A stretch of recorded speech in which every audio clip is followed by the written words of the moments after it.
G'day, wonderful people, and welcome to another episode of the Finnovator with me, Stuart Bell. I am the founder of Idere Coaching Consulting. I am the creator of the Leverage Advice Firm program, and I'm a business coach who works with financial experts, typically advisors, brokers, accountants, or anybody who puts their know-how to work to help other people. And the Finnovator is kind of my opportunity to share the great conversations I've had with either members of the programs who have achieved great results in the business, people who've got really interesting stories to tell because they do business slightly differently, or they've had experiences, or they've grown differently, and subject matter experts who really know their stuff. And my guest today is someone who kind of ticks all of those boxes, to be honest. Chris Yena from Warrringal Financial Services is really one of those people who's got such an interesting story behind him, but also he's been in the industry long enough that he can spot the truth from the fallacies, and he knows what to do and what not to do, and a bunch more as you're going to find out from this. I have known Chris for 15 years. We've played football together. Admittedly, he is a far better footballer than I am. He actually played professionally for Crystal Palace. We're both Spurs fans, which means when we did this, we're actually wearing our Spurs tops. Sorry if I put off anybody out there who's not. But we worked together for many, many years at Hill Ross. One of my biggest things they'll never forget, and never let me forget, is during my first week at working at Hill Ross, I came in and promised that I would implement some quick wins. There's a note for yourself. Implementing quick wins in corporate is never easy. Yep, lesson learned. But this webinar, or this podcast, I should say, I wanted to dive deep. And I wanted to dive deep on a particular topic. We called it the sweeper system. For those who don't know what a sweeper is, a sweeper is a position in football, and it's usually someone who sits at the very back of your defensive line and runs the game. They pass, they do everything, but they're usually in behind. They're the controller, kind of like the quarterback. And the kind of business that Chris has built is exactly this.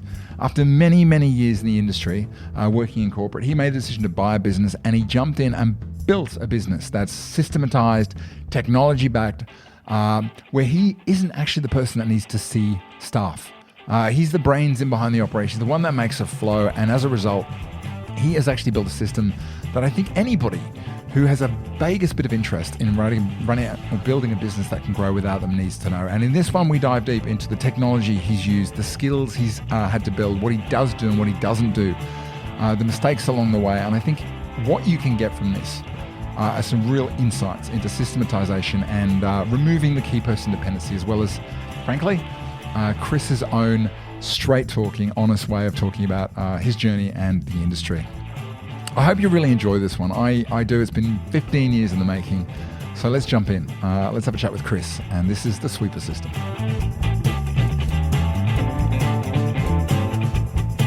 Chris is an old friend. I mean, we've known each other for a while, as well as being really old. No, he's not that old, honestly. And we've been chatting about doing this for a while. Yeah, first had the opportunity to meet Chris back in Hill Ross days when I joined.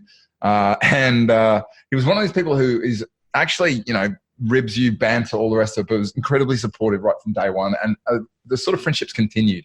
And we've had the opportunity to do some work together. We've had the opportunity to play football together.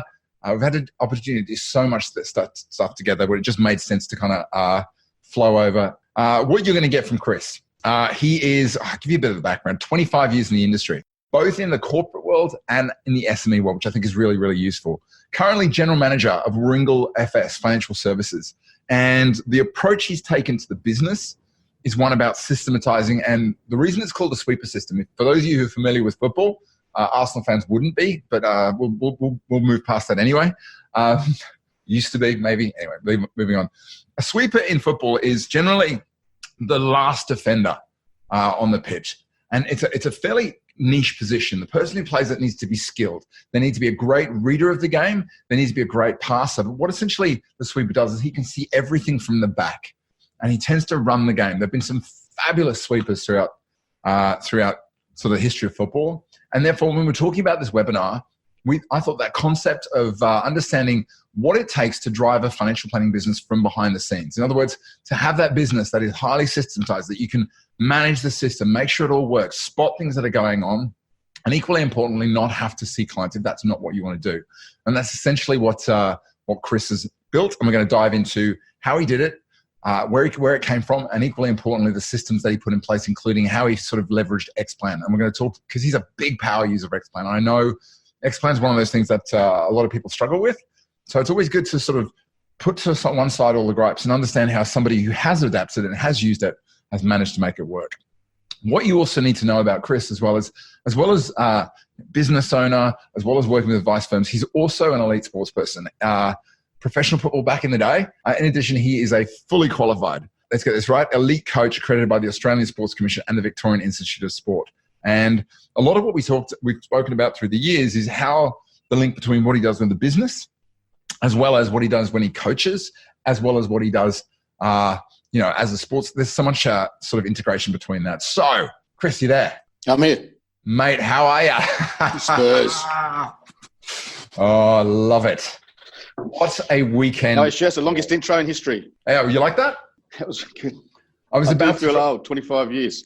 Mate, I was about to drop in with the whole, let's have some quick wins to start it off. Get rid of that corporate speak, mate. Yeah. Well, the story behind that is when I first arrived at Hill, I was stood in front of the whole team and I said, I want to get some quick wins. And Chris just burst out laughing. And a year later, I think I was still trying to get the quick wins. So you came through. Yeah, that was lovely. Good way to start. Yeah, you learn quick. You do, mate. I find it like, well, let's just talk about the Spurs thing, because football's a big part of your life. You actually, you're a North London boy originally, aren't you? Yeah, well, really East End, but my whole family were, and sorry to bore everyone with the real football chat, but my whole family were Arsenal supporters. So just to give them the shits, I went for Spurs. And been a Spurs fan ever since. So it's a great day on Sunday morning. That is so unlike you to just do something to give people the shits, right? Yeah, my old man never forgave me, I don't think. No, mate, we were talking on the phone the other day, and we'll get off the football speak. So, and I was saying, I can't. It feels like only yesterday when Spurs had to beat Wimbledon to stay up in the Premier League, and here we are. I'm pinching myself a little bit. So anyway, dude, I do remember that. I believe it was the year that Jurgen Klinsmann came back and scored the goals. Anyway, let's ditch the football speak, despite its fact. Enough of that. It's a glorious weekend. And let's get stuck into chatting about things. Man, we've known each other a while. Let's just put it that way. But I guess, you know what? While we've had conversations in fits and starts, I really want to dive in today, not just about the XPlan, but talking about sort of a bit about how you sort of this journey of yours. So for those who don't, know where you came from, what the business is all about. Well, first, tell us a bit about Warrringal. What kind of business is it? Who do you work with? Who do you help? How big is it? Yeah, so we call ourselves a general advisory firm with in-house specialty. So we're not we don't specialise in self-managed super funds, but we do them. We don't specialise in aged care, but we've got specialist accreditation advisors here who work in that. We can do everything from cash flow through to direct equities. So and we just want to work with people who want to take advice. So from that perspective, we're not an open church. We're quite selective, but at the same time, we don't. We're not. I wouldn't call us a niche operator. Okay. So there's a distinction between that. So yeah, we're an inch wide. We're not an inch wide, mile deep. We're a mile wide, inch deep type business. Love it. So I mean, obviously, you're not from around here originally. Can you give us the story as to how you managed to end up in financial services in Sydney, in Melbourne? Yeah, it's an interesting story. My very first job when I was 15, I didn't quite get through school. Well, when I was 15, I worked at a general insurance mob called Legal and General, and I was just pushing papers. But next door were the Prudential guys, and they used to drive big white Jags and nice smart suits, and they looked the business, And I thought I'll have myself some of that. And anyway, cut a long story short, I didn't become a professional footballer for long. I was good, but not good enough. And I went travelling, and I met someone in Australia and decided to immigrate to Australia. So when I came to Australia, I needed to get a job fairly quick. And so there were loads of sales jobs back in 89, 90 in financial services. Apparently there was some stock market crash that led to that. I don't know. And I happened to see an ad for the good old AMP. And so I applied, and lo and behold, I got that job. I think they would have taken anyone just quietly. But so that got me into insurance sales, and I learned a lot of good things and a lot of not so good things in that process. Okay. I bought a business, sold a business, and then I didn't really know what to do. And my manager at the time Paul Nicola, great man, says to me, "Why don't you come into management?" And I said, "Oh, mate, I don't want to do that. Only failed advisors become managers." And he said, "No, have a crack." So I went through the process, and I went through, it was a ridiculous amount of interviews and processing stuff. But anyway, I got to the end and I thought, well, I'm not going to let these buggers tell me I can't have this job. So, I went all in and I got that role, and I was there for 7 years in AMP, and made some great friends. And it's actually quite a crying shame to see what's happened to them, because they were at one stage a very, very good business, but unfortunately lost their way. And then I was fortunate enough to move into Hillross, which is where you and I met. Yeah. And I had a wonderful time there. And that was really the grounding for me. I saw some really, really good operators. And that's one of the advantages of being in a corporate. You get to see what works. You get more so to see what doesn't work. But also you get put through a load of really, really good courses that at the time you think, what the F am I doing here? These are boring as batshit. It's like doing year 7 maths and thinking, I'm never going to use this. But eventually you do. You get to a stage where you build up a skill set, and you don't know that skill set until you actually have to put it into place. And that normally happens when you have a change in career. Yeah. And so that led me to, I've been there 15 years in corporate, and, I enjoyed it, but I was getting stale, and I was just safe and happy. And I was starting to become one of the people that I used to dislike in corporate. So I didn't want to do that. So I looked for an opportunity, and I love financial services. I love people, love working with people, love seeing people succeed. And so there was an opportunity to look at this business, which I did. Took us 18 months to cement the deal. So I won't go into the intricacies of that, but it's good to take your time, because where you start's important. 9 years later, 8 years later, 2011, 2019. So May 2011, I bought this business. Yep. We're vastly different to what we were, even though we might have a lot of the same clients. And so, we've been on a wonderful journey. And it is a we. This is not something you can do on your own. You need support, either internally or externally. You need support. And I think you're kidding yourself if you can succeed on your own. I think those sort of days are numbered. And being involved in team sport all my life, I've never really been good at stuff on my own. Yeah. I've always needed support of teammates, and I'm the type of bloke who plays better in a better team. Yeah. And so that's what I've tried to do here, and I'm very fortunate. We've got some wonderful people working in our business. It's funny. My background's rugby. Rachel's background is swimming, and the difference in the way we view things, she's obviously very individually trained hard, whereas I'm more about, that team environment. I think it does shape a lot of things when you see the difference. You can spot the people who are individual, that come from individual sporting backgrounds versus those who they've just grown up around teams. You really can with everything. And look, each personality has its role. You can have very individual, single-minded people in your business. Yeah. But success through others is just so much more rewarding. It's it's a better environment for me. For me too. Let me ask. I want to sort of take it back to the corporate thing, because I read a study many years ago when I was launching the startup incubator by the Kaufman Institute, which said that it talked about the average age of first-time founders that made a success of it, which is a lot older than people think. But it said that 75% of successful business founders, they come from a corporate background.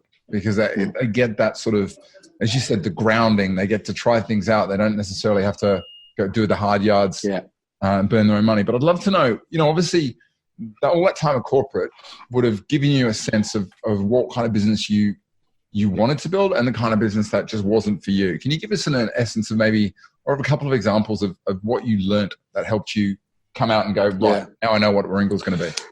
I was very fortunate very early on in my corporate career to come across Jim Stackpool. Before Jim Stackpool had SCAT, Strategic Consulting and Training, and we affectionately named him Scat Cat.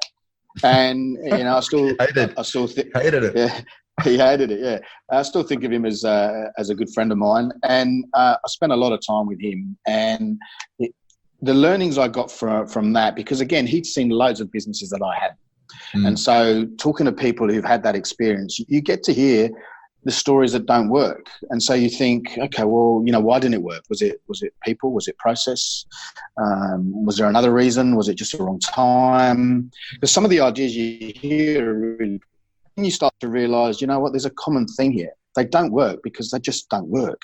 So sometimes you're better off not to waste your time. And so in small business, time is everything. And 1 week in a corporate, 1 week in a small business is like 4 months in a corporate. It's, things move very quickly. So having exposure to seeing what people do really well. And the biggest one was structure. Those that had a structure in place around delivering advice, around delivering service, around,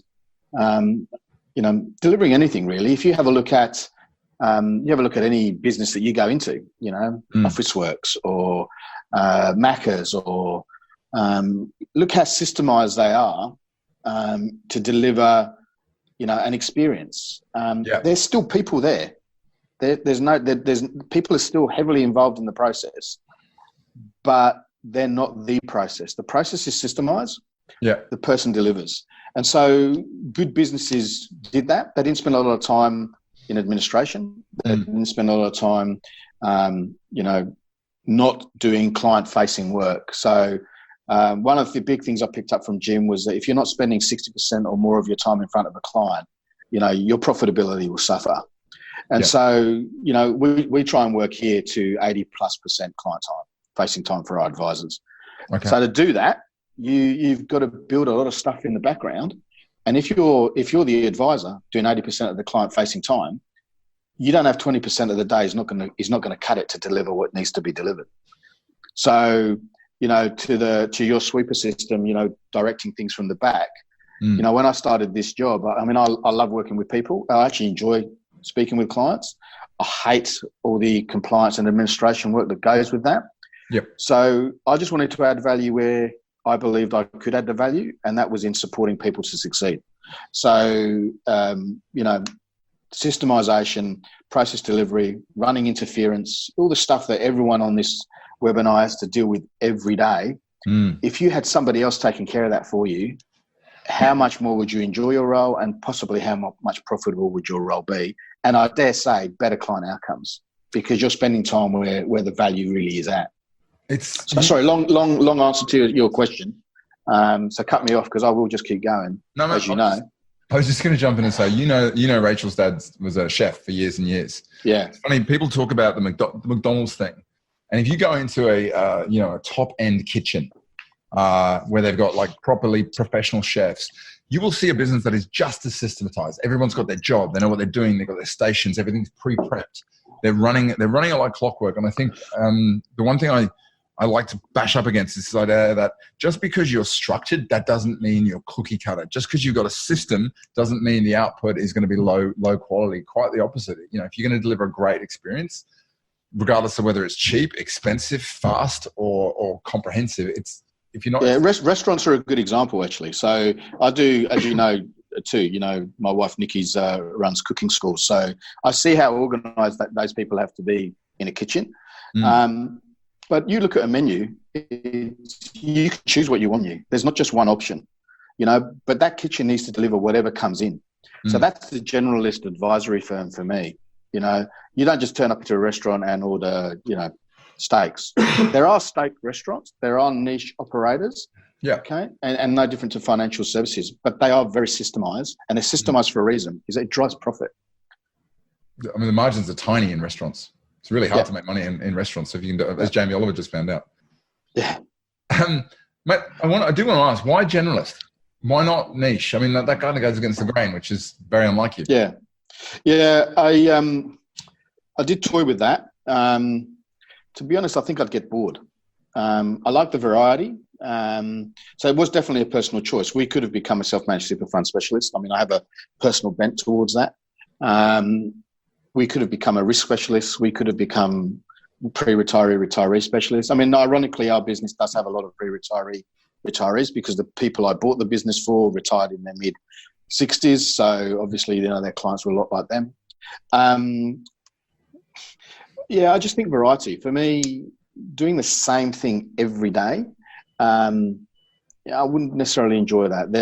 I like to be able to hear the stories of people, where they've come from, why they have the issues they have, and you get that in a generalist firm. You're more open to people's all-round issues. So I enjoy that.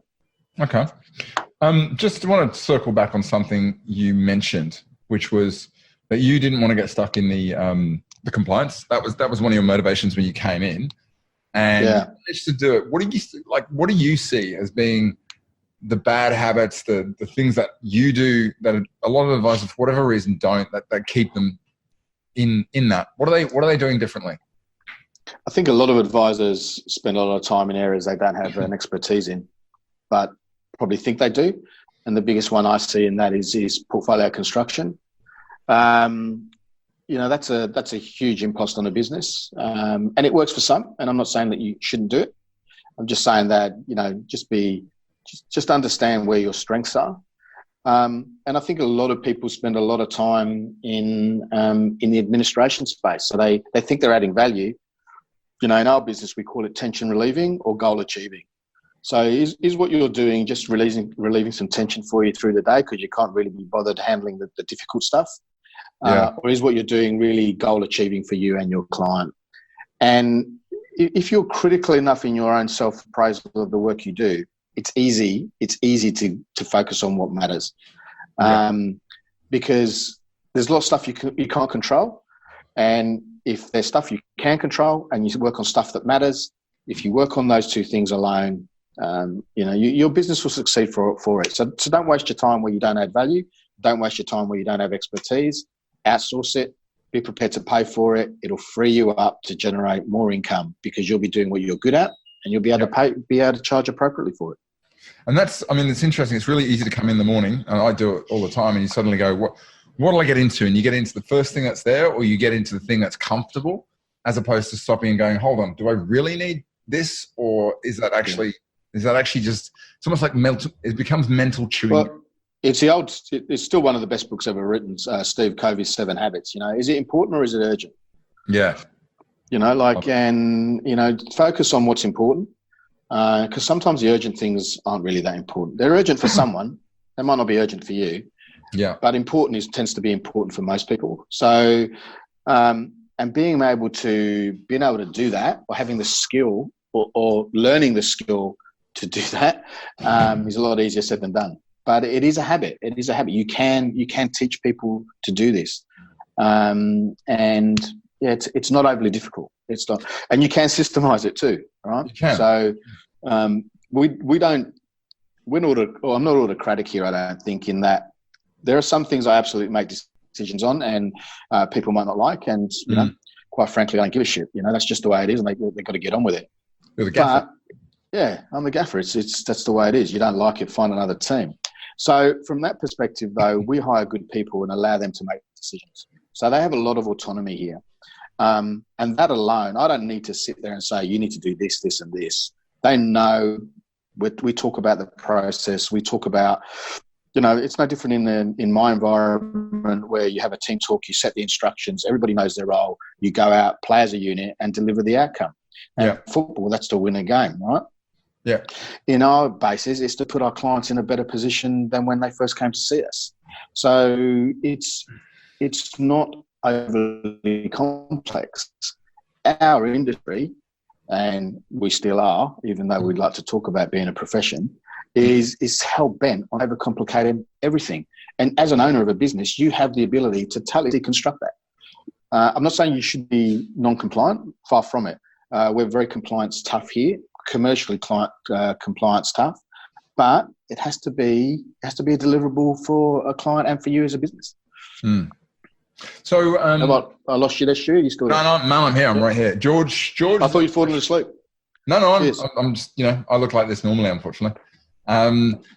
George just asked, he wanted to give a bit of background, like a bit of the metrics, because George is a bit of a metrics guy. Number of advisors, support staff, number of clients per advisor, revenue per advisor, as much or as little as you're willing to sort of share. Yeah, happy to share everything. Open book here. There's no secrets. So we have 3 advisors. So I am registered as an advisor, mainly so that I can maintain my CFP, and it also allows me to do seminar work, because my role is distribution in. Go find go find the clients, get them back to the factory, and then let the people who have the skill deliver the advice. So, but if you don't count me, there are 3 other advisors. They have a responsibility for between 100 to 120 clients each. Our ongoing revenue for across that book is about 1.3, 1.4 mil. We have funds under advice of close to 200 mil. Mm-hmm. We have 2 support staff in the office. We have 1 offshore, and we have an outsourced paraplanner. We don't do any paraplanning work internally. So that's our structure. Board of advice that sits above that, who tell me I'm an idiot at times, tell me, I've got my head up my proverbial, which is their job. But ultimately, that's a cleaner structure as we have. Chris, let's dive into Warrringal, because that's a phenomenal background. Day one, you walk in the office. There's stuff that the business has got, and in your head, there's stuff that you want it to have. Talk to me about that initial phase of taking over the business. I went for some quick wins, Stewie.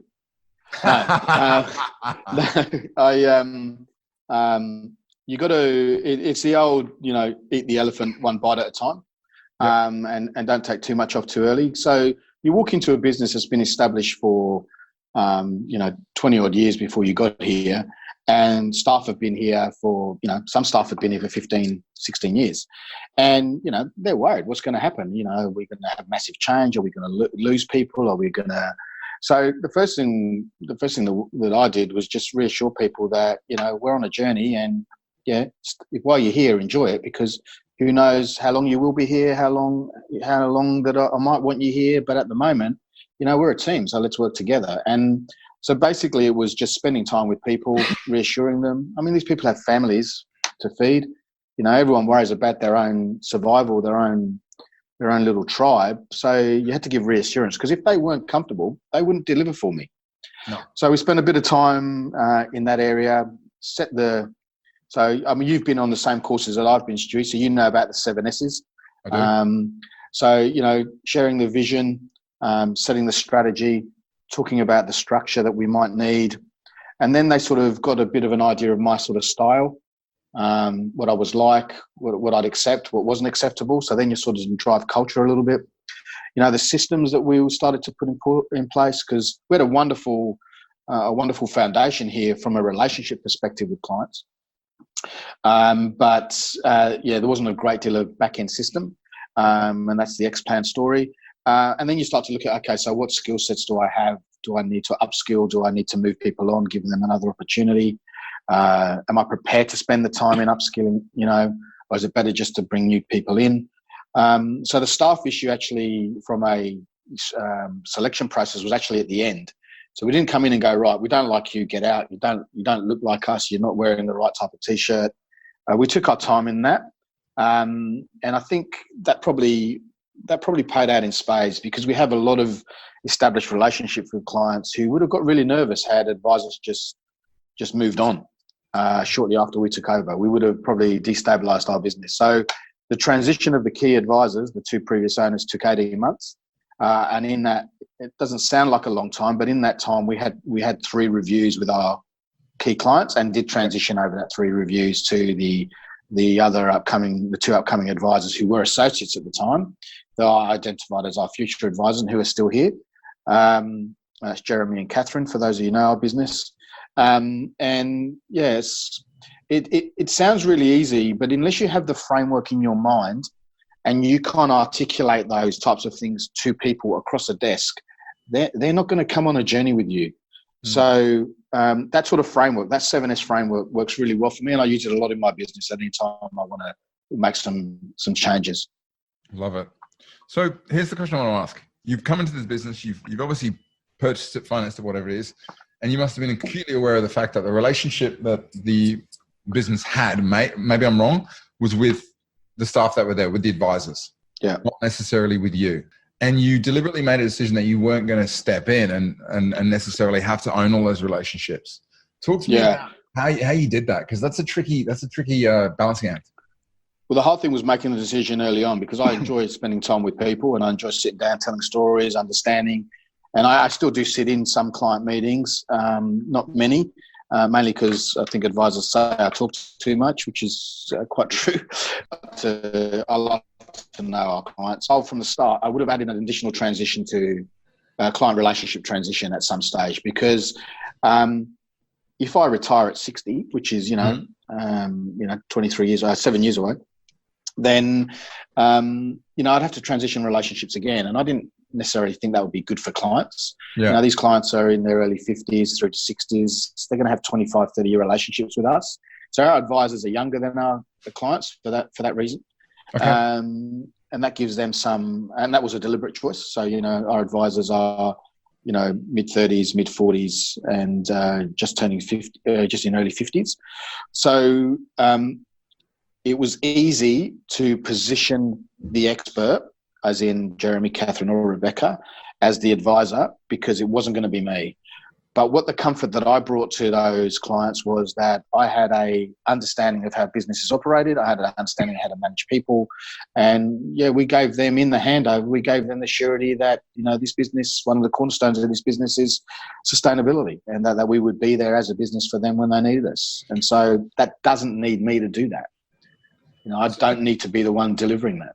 So let's. I want to jump into XPlan shortly, because I reckon this. You're a real systems thinker, and I do want to get there. One question I want to ask is: obviously, you came in and you had that blank sheet of paper, and you've managed to do it by making it clear that the communication channels were not necessarily with you. But if you're an advisor on there and you're thinking, God, I wish I could start again, do you think it's possible to transition a relationship where you're a senior advisor and everything's coming through you and transition it to a team like yours?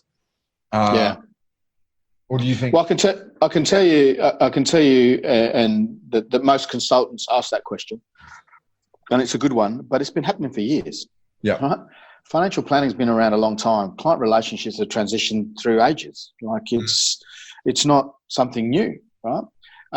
Clients are very fickle. That they want to know what's in it for them. Yes, they love the relationship they have with their advisor. And if you talk to advisors now about Royal Commission, most clients will say, yeah, there are dodgy advisors out there, but my bloke's really good. Yeah. All right. So it's not, they value the relationships when it's there. And if you transition a relationship, you just got to make sure you understand that it's not about you, that it has to be about them. And you've got to put it in, what this means to them and what the benefits are to them. And if you can answer those two questions when you do a transition, clients will go on the journey with you, because they understand that you're doing it for them.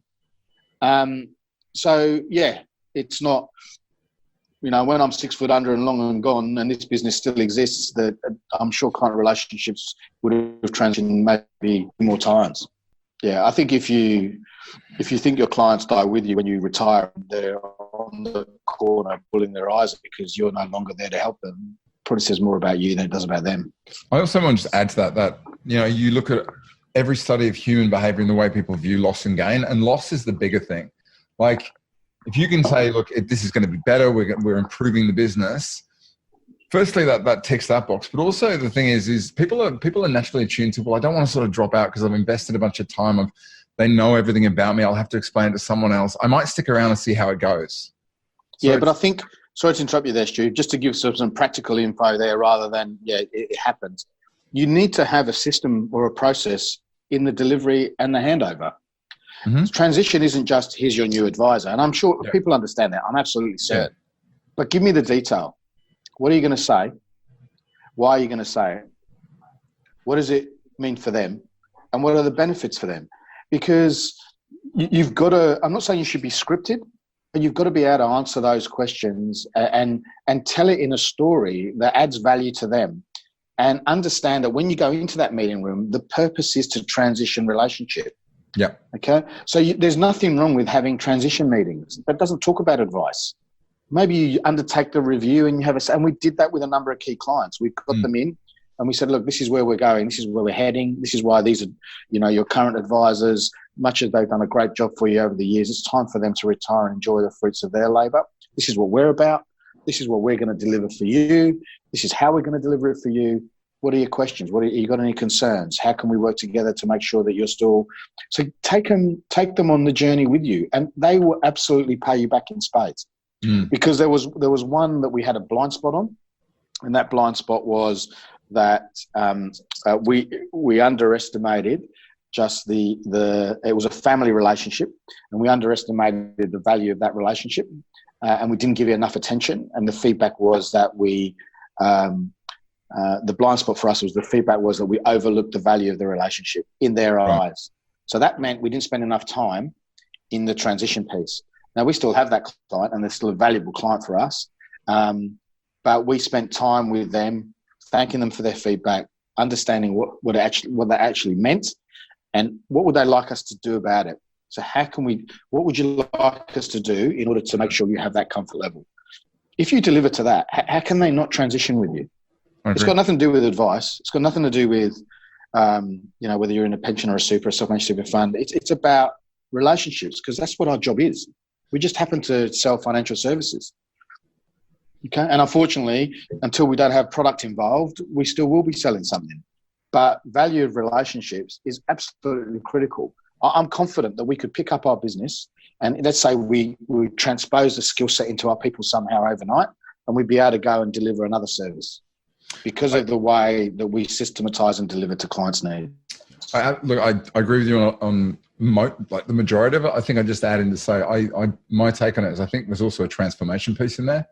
Like ultimately, financial planning or most professional consulting is about selling or helping people to make a transformation from where they're at now to where they want to be, and overcoming some of the. I'll tell you what, Stu. You should run a course called Business Transformation and Business Optimization. There's an idea for you. It's not bad. We should get Jim in to do the expensive one.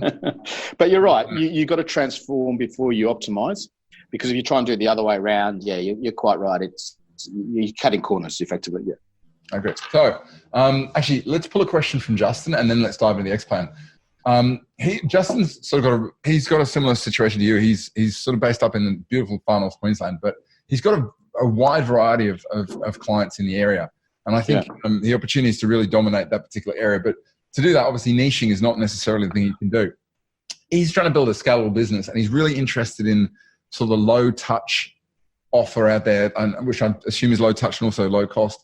Have you had a crack at this in the business? What's your view on this? So this is the old personalised above the line, systemised below the line methodology. Below the line being, the relationship is not personal, but it's with your business. And above the line is very personalised, high touch type model.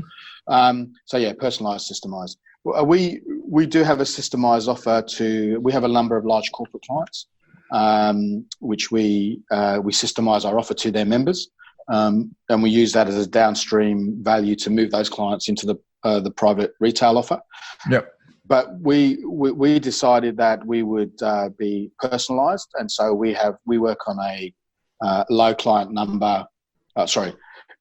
Our aim ultimately is to work on a low client number, high value fee pay model, and that's why we're working to roughly trying to get our client advisor numbers down to about 100 per advisor. We're probably a bit over that, as I said before, at the moment. So advisors are under the pump a little bit. But to do that, they've got to pay an appropriate fee. And if they don't pay an appropriate fee, you tend to top that up with systemised delivery. Yep. And I think the danger of that going forward is that to be able to demonstrate that there's an advice relationship, so I'm talking like a regulator now, to demonstrate that there's an advice relationship there, you're going to need a lot of good data, and you're going to be able to have to fully systemize advice delivery, which is possible in XPlan. But just be conscious that unless your data is valid, up to date, you might struggle longer term to build a fully systemized offer. That said, if you focus solely in a systemized offer, nothing wrong with that. It's if that's where your focus is, you can build some huge profitability off the back of that, because technology is cheap, works 24/7, and it doesn't take a sickie. So it's pretty good if you can get it to work properly. I'll add to that. Justin, you know this, Justin. We looked at a model that's come from a book called Hooked, which is a big darling in Silicon Valley, all about how to build habit-forming products. And ultimately, the one thing we know now is that most successful technology has an element of habit-forming and dopamine. And that's what gets people involved, what gets them to stick around. And I think if you're going to go down that route to build a low tech, the tech is important, but you can't go out and buy My Prosperity and launch it to clients and expect them to use it. You've actually got to work on how can I get someone to, start using it, start to, continue to use it because they feel like they're getting somewhere, and finally invest enough time and effort and data into it that they can want to continue to maintain it. But also, I think, Stu, what are you trying to achieve here? What are you trying to deliver for your end client in a systemized world? Are you trying to make it easier for them to manage their money? Are you trying to make it easier for them to engage with your advice business? Are you trying to make it easier for them to self-serve? There's technology for each of one of those three options. Yeah. So it depends on what you want your business to be. So again, what's your strategy? What's your structure going to be? And again, neither one is right or wrong. But given that I'm a relationship-driven style person, the personalised offer is where we want to spend our time. But to free up people's time, you need good systems. Love it. Hopefully that was useful, Justin. Let's talk about XPlan. Now, you've jumped into XPlan. I was actually chatting to a couple of guys from IRS, and your name came up. What is it about your approach to using XPlan or your attitude towards it that differs from, frankly, so many people out there? It's easy to say that software doesn't work when you don't spend time trying to understand what it can do for you. I still think we're only using 15 or 20% of what XPlan can actually do. And there's other people out there who do some wonderful things with XPlan. I just think, wow, why am I not doing that? But implementation takes time, and we will do that. We work on a 30, 60, 90, 120-day process here. So some of the ideas I'm working on in XPlan will gradually get released into our business over 30, 60, 90 days. Some will take 120. It'll take time. But ultimately, any process that needs to be replicated, that you do time and time again in your business, that really shouldn't need human intervention, should be automated, and you can automate it in XPlan, and you can make it happen. So all it needs is a trigger, and that trigger is for somebody just to push a button to start a thread, and the rest should take care of itself. I will add here that we do use ActiveCampaign as our CRM. Yep. So I love XPlan for systemization, financial planning. The CRM is, in my opinion, subpar. And so we use ActiveCampaign because we can run automations off the back of that. So if you're familiar with that, if some of you have ever logged into a website, you've gone to a shopping cart and you didn't complete the order, 2 days later you get an automated email saying, you haven't completed your shopping cart, click here, that type of thing. That's an ActiveCampaign style automation. That's intuitive. And it's all done through setting up of rules and processes, etc. And XPlan's the same, except that it's technical in the sense of it's around, it's time-based triggers as opposed to event-based triggers, which is what a CRM is. Perfect. So what are the main things that you have managed to sort of get your head around and apply XPlan? So, well, I think most of us do reviews, right? We're probably spending more and more time doing reviews, taking more and more time to do reviews, unfortunately. So we're trying to automate our whole review process. I reckon we're 60, 70% of the way there. So automation is from, picking up the review date, sending the email to invite the client, sending web-based links for people to complete data to return to you. If that data doesn't get returned, automated email follow-ups. If that information doesn't come back, cancellation of appointments. So all that stuff is automated in our business. It's not, it doesn't. We just set the appointment, and the triggers will take care of themselves. Okay. I recently worked with Michael Kinnins from Iris around automating our third-party authority process. So, using barcoding in XPlan, and I'm still learning a little bit about that. So it's not, I can't tell you that that's really working in our business at the moment, but we're trying to automate that process so that when third-party authorities expire, they automatically, or they're about to expire, the client automatically gets a notification to fill out the form to renew it. It comes back into XPlan via email. XPlan notices that, scans it, sends a reminder to the fund manager to say, here's the third-party authority signed by the client. Mm-hmm. Please add it to your, and that's automated. We don't touch it, and it just registers against the client folder as a note. Now, that's something new. That's part of our 30-60-90 that we're working through at the moment to implement. That technology has been around XPlan for years. All right. So it's just knowing that what you can do and how you can do it. And to be fair, I don't know how to code XPlan. I know what I want it to do. I've got an engineering background, so I like process. I give that to a coder, some of our work, and say, here's the process. I want you to build those templates and put it into XPlan for me. Because guess what? It's not worth my time trying to work out how to do it. Yes, it costs me, but it saves me money in the long time. This is what I understand. You come in, you got XPlan. I mean, you wouldn't have been an XPlan guru when you came out of Hill Ross, would you? No, but I like tech. So what did you do? Just get in there and start playing with it? Did you start how much of an expert did you have? No, you don't have to be an expert. That's the thing. You just need to know what you want it to do. And then you find the experts to build it for you. Okay. So, I wanted to automate this process. So I went to advisors who I knew were using XPlan. Said, show me what you do. How do you do it? Okay. How did you do that? We use this person to do that. Great. Can you introduce me? Okay. So we just build our networks. We spend a lot of time with our business talking to our staff about, the old Post-it note system where you build your process out. Yep. What are the issues? And then as you build it, so don't wait till it's perfect. Just build the bloody thing. Test it. You'll find holes in it. That'll help you fix it and enhance it. So even now, some of the new compliance regimes that are coming, we're finding our thread and our tasks need to be take into account of it. And that's really easy to do, adding into a process. So you'll get to a stage where you can do that yourself because you'll get a bit of an understanding. But if you don't know how to build a thread, just tell somebody who knows how to build a thread what you want it to do and build it for you. It's not an overly difficult process and not overly expensive either. How much does it cost to hire? Just once you know what you want, to go and find somebody who can do it for you. Well, I can tell you our total XPlan cost so far with deployment, training, development is probably nudging 30 grand. But if you just want someone to develop a thread for you,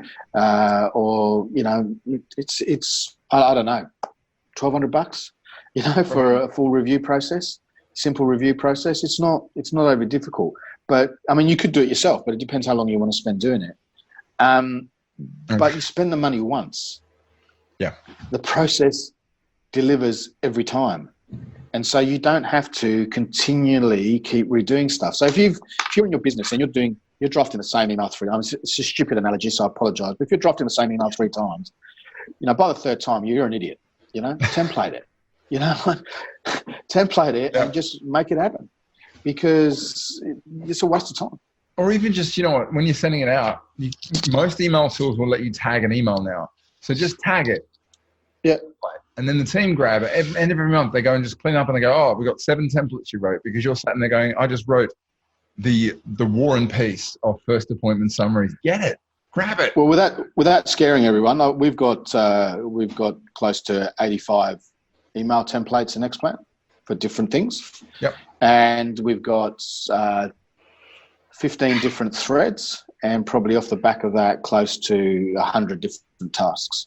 So it takes time to build up that sort of library, but you just got to start because if you're slow to automation, if you're not automating it, that means someone in your business is doing it, which means it's costing you more money than it's costing a robot to do it. It's like that. I was going to show you. We built this webpage.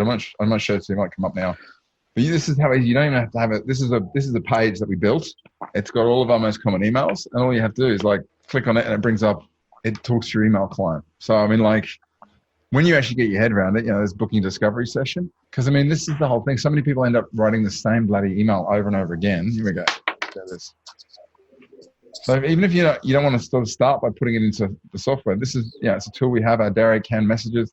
Again, I can just go discovery session, allow it. There you go. It's opened it in my email client, and that's ready to go. I can fill it in. Same deal with canceling an appointment.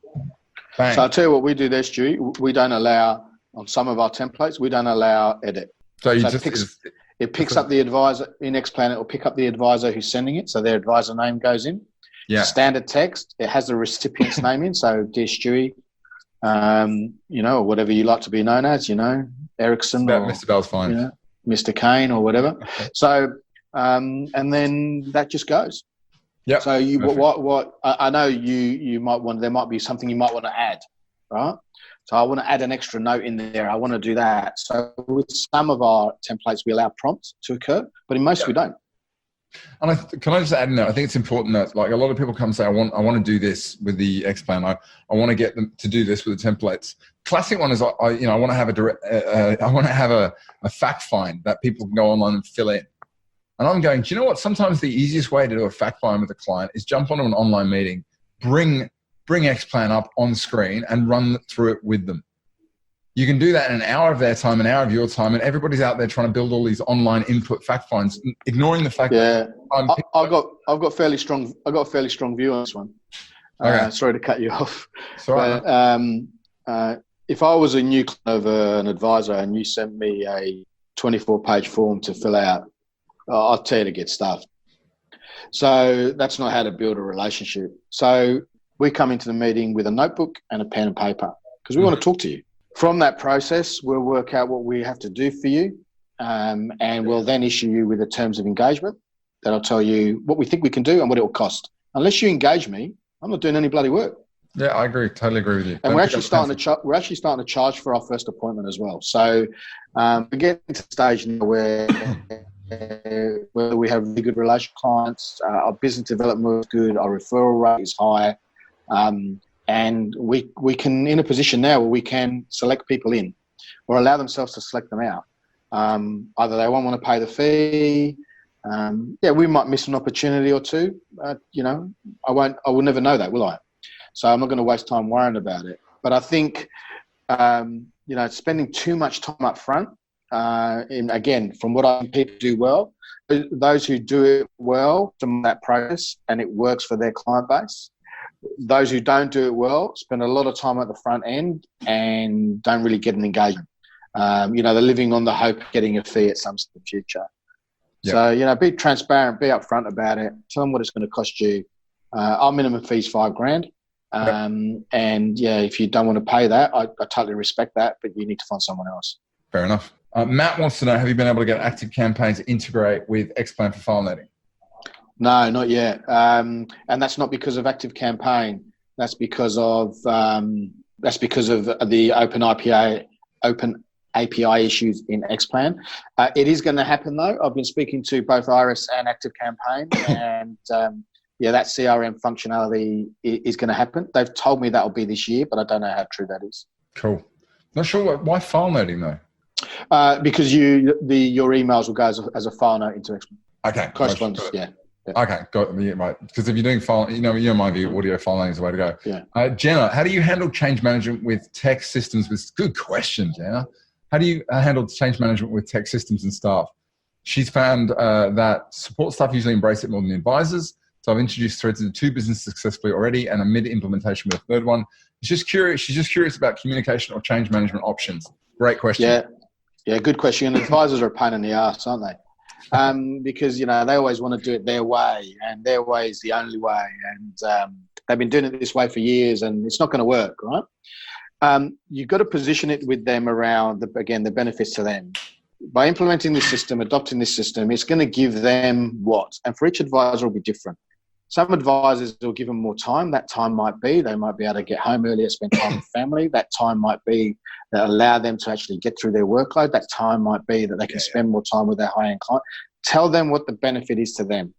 Love it. If they still don't adopt it, find a champion. Find somebody who has adopted it, is getting some wins, and, highlight those. I play favourites here, right? I don't have a big team, but I play favourites. When people are doing the right thing, we praise in public, criticism in private. We make a big deal about it.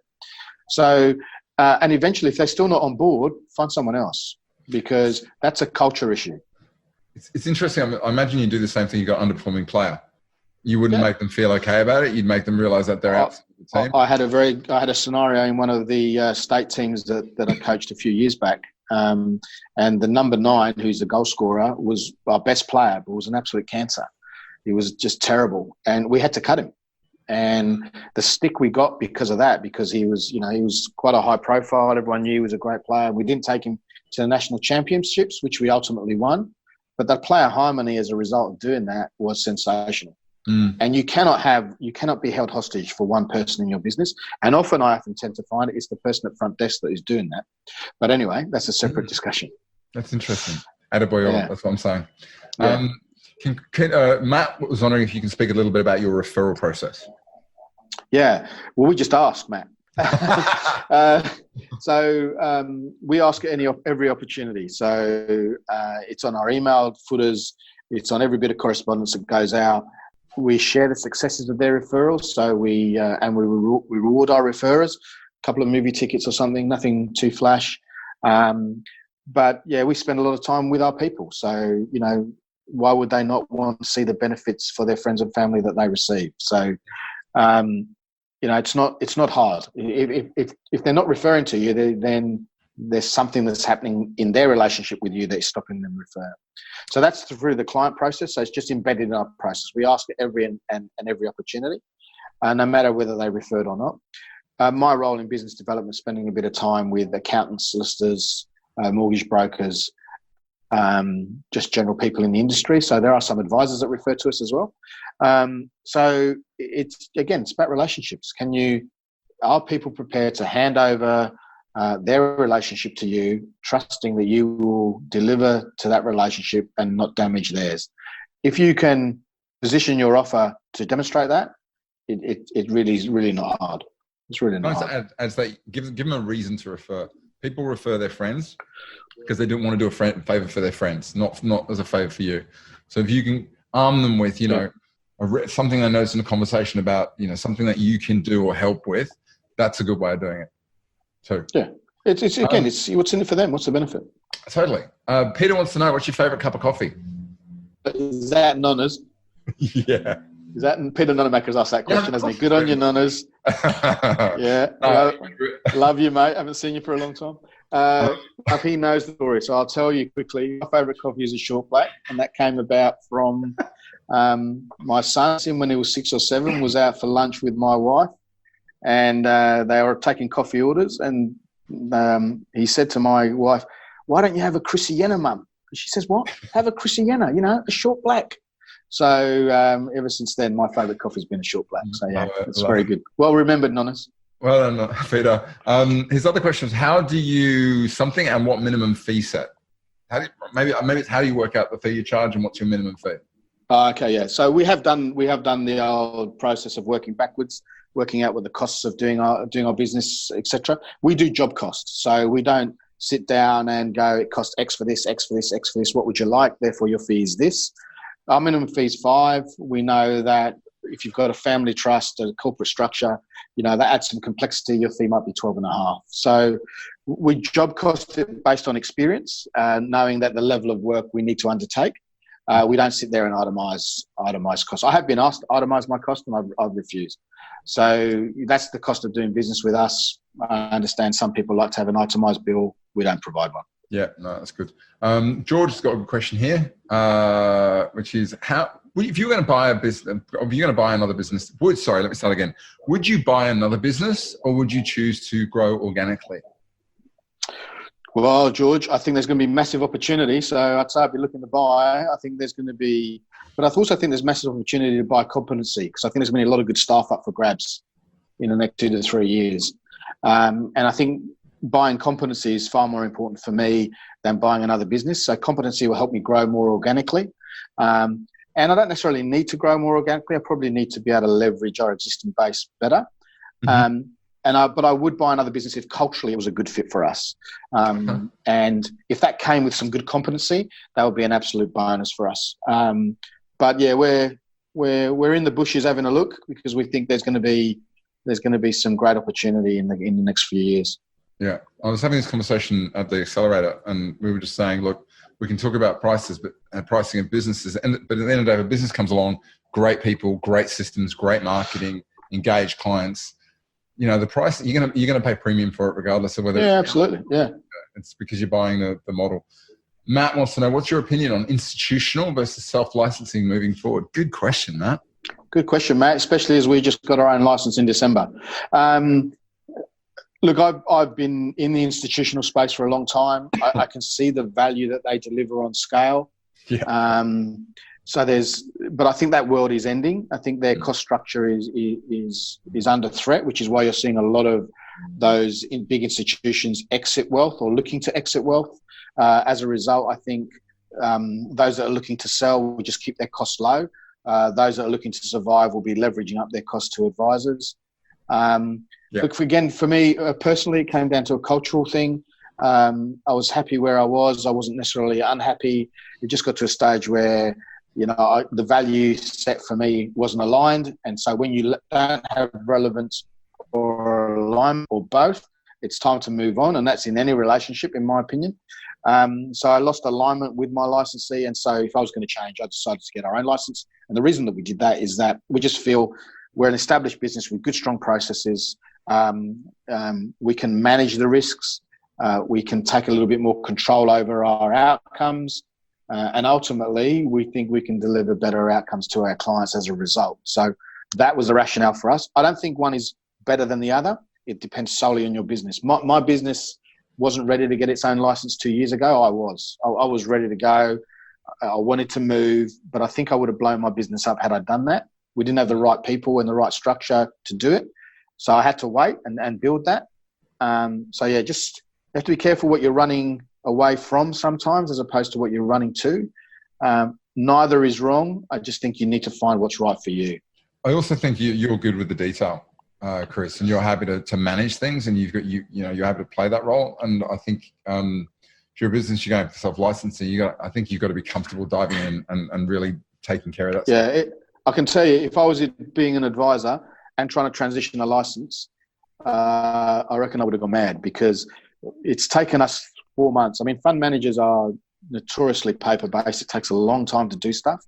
And managing that process, taking those calls, if I was still having to deal with clients, I just don't think I'd have been able to do it. Yeah. Mate, this has been really, really insightful. I want to ask you one final question. If you're an advisor and you're listening and you're one of those advisors using the 15% of XPlan, which part of the software system would you go, you know what, master this, get on top of that, that's going to give you the biggest bang for buck? Okay, so I would say to you, start with this in mind. Look at people first, then process, then profit. If you start driving process without thinking about the people, you might not get some profit, but you might not have a lot of people on the bus with you. If you just focus on delivering to what your people want, you'll have shed loads of processes and maybe not much profit. So understand what you need to deliver first. Think about how you're going to deliver it. Build that, as in build the overview, the structure, the straw man, whatever you want to use, and then find somebody to XPlan it for you, because you will lose your mind trying to do it yourself. So I want to systemize my review process. What does that mean? That means I want this to happen here, this to happen here, this to happen here. Great. Can you go build it? That's all you need to do. You just need to be the architect. You're not the builder. Just be the architect of your system. Find somebody else to build it. Yeah. And then get a gardener in to come and cut the grass every now and then. It's not hard. Build it on a whiteboard, build it in Excel, hand it off, and then you're done. But be clear, because the person who picks it up will deliver to whatever's in that little Post-it note. Sure. Yep. Dude, this has been absolutely enlightening. Thank you so much for taking the time. I really appreciate it. It's been a long time coming. I'm going to pop that Pleasure. Chat. If you do want to engage with Chris, talk to him about how he's done it, shortcut some of your journey, grab the chat with him. You'll have a great discussion. And can I say, Stewie, also, if we haven't hit the mark for you, or if there's a question you wanted to ask that you haven't, you can just get on there and tell me what your question. You can book the time, but tell me what your question is, so that when we do catch up, we can make sure that we're helping you. Like I said, I'm happy to give back, but also shout out to you, Stewie. I have engaged you from time in your business, and I think. The biggest learning for me is that you can't do it on your own. You do need help along the way, as all good players need good coaches. Yep. It's a team effort. So don't try and do it all on your own. It's too hard. It's too hard. Oh, ditto, mate. I mean, from the moment I landed in Hill Ross, you were very kind with your time and your support, and also helped me develop some thick skin, which was good. But we've had the opportunity to work together, see some, like Jim. We spoke about Jim earlier. He was one of my inspirations for doing what I do. So long may it continue. Yeah, terrific. Thank you. Dude, thank you we've so helped much. Here's to Sunday. Fingers crossed. And come on. So come Monday. But man, thank you so much. Have a great weekend. To everybody else out there, I hope this has been useful. Please, if it has, pass it on. If you know somebody who's struggling with this, feel free to sort of direct them to YouTube. We'll pop this on there. If there's somebody that's struggling with this and you think they could benefit from talking to Chris, please do that as well. Right. If you want the detail, book a time. I'm happy to share. Yeah, exactly. He really is. So excellent. Let's leave it there. Have a great Friday. Have a great weekend. Chris, enjoy it. And I'll speak to you soon. Take care. Thank you, Stu. Thanks, everyone. Appreciate your time. So there you have it, another Finnovation for the week. I hope you enjoyed my discussion with Chris. Football analogies aside, I think, some of what we talked in here talks to the heart of what I love, which is how do you take a great business and leverage it, systematize it, use technology well, and a whole bunch more to free yourself, your team, to do what you love most. I hope you got a lot out of it. Can I just make one suggestion? There's a great book all about habits and implementation. It's by James Clear and it's called Atomic Habits. And I learned this and I've applied it to my coaching, and whenever I do it, I get the best results. And this is it. If you heard something that you like from this and you want to make it happen, you don't just want to listen, you want to implement it. I want you to write down 3 things. What it is you want to achieve. That's the key bit, defining the task. The second bit is when are you going to do it? That's giving yourself a deadline, which kind of means that you move out of procrastination and you get into doing. The final bit's the most key. This is the one that'll get you from being 30% likely to achieve to 90%. And that's define where you're going to start and what you're going to have around you. Like literally picture the physical location when you sit down and work on your marketing or build your first system or decide on your technology you're going to use. And it's that visualization that's going to change everything. Hopefully this has been useful. As always, if you would like some help, you're interested in our coaching program, if you're interested in what I do, head over to audere.com.au, AUDERE, and check out our programs, or alternatively just register for our mailing list and I'll give you some more free stuff that we put out there every week. Other than that, I'll see you in the next week, I should say, for the next episode of Finnovation. In the meantime, have a great week and stay safe.